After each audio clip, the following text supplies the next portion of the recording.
Magandang gabi po. Ako po si Angela Stasio from PNCA at ito po ang aking tanong. Unang katanungan, may katwiran ba sa Bicol? Opo, meron siyang katwiran sa Bicol dahil totoo naman ang sinabi niya tungkol sa mga kabataan ngayon na selfish sila, na may freedom sila pero ginagawa nila kung ano gusto nila. Kaya, ayun, ginagawa nila kung gusto man nila mag-picture or mag-post ng kung ano-ano man sa mga social media. Pangalawang tanong, anong masasabi niyo sa isyung pangkabataan sa inyong binalakad? Una, ang Facebook ay isang social networking site na para sa tao at hindi para sa mga hayop, na tulad din sa Prima. Sa networking site na to, nagkakaroon tayo ng komunikasyon sa bawat isa. At ito rin ay nakakakasira sa oras. Tama. At dapat, hindi tayo nagpapapansin sa mga bagay-bagay tulad ng scenario na ito. Pangalawa, ang pagpipicture naman sa mga pagkain, isa pang gawin ng mga kabataan ngayon. Bakit nga ba? Para lang kung magkaroon ng maraming likes at comments, sasabihan na, wow, ang sarap naman yan.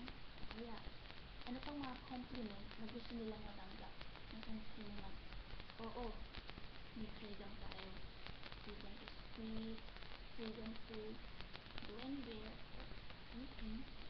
Lahat ng gusto natin ay nagagawa natin. Kaya naman, ang mga kabataan ay walang limitasyon sa mga bagay-bagay.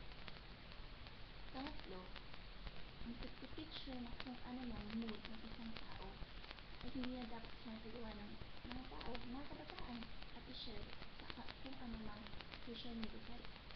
Dahil, hindi naman nagsisolusyonan ang problema mo kapag pinost ng picture mo na malungkot ka, na imo ka. Kasi ba sinabi ng dito, wala silang pakialam sa problema mo. Kaya, hindi lang naman ikaw may problema sa mundo. So, don't share it anymore.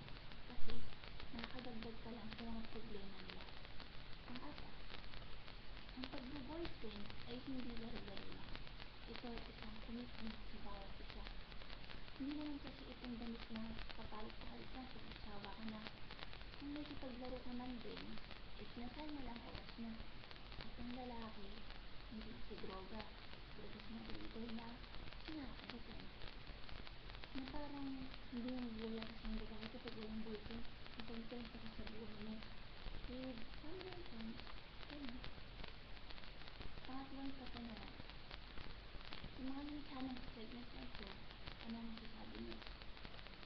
Kakaiba na ang mga kabataan ngayon. Marahil sila ay open-minded na. Halos lahat ng bagay ay alam na at kadahilanan ang technology ay tinitira na. Ang pagkakaroon nila ng freedom to speak, to share, to post everything on social networking sites ay napakagalante kasi diyan sila nahihiya kung ano yung ipopost nila. Napaka-emotional at sensitive ng mga kabataan ngayon. Gusto nila, meron silang katuwang sa buhay palagi. Kaya naghahanap sila ng mga boyfriend, girlfriend, o kaya ang usong-usong may ka-MU or mutual understanding.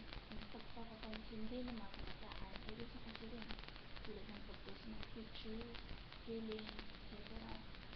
Pag-update ng status or paglagay ng mga emoticons at marami pang iba. Magaling at tugmang-tugma ang mga pangyayari sa dito ito. Nagpapatunay na ang mga kabataan ay ganito na ang pag-ugali. Ang naging kasanayan na nila ito at hindi natin mababago yun imbes na sila ang magbago sa sarili nila.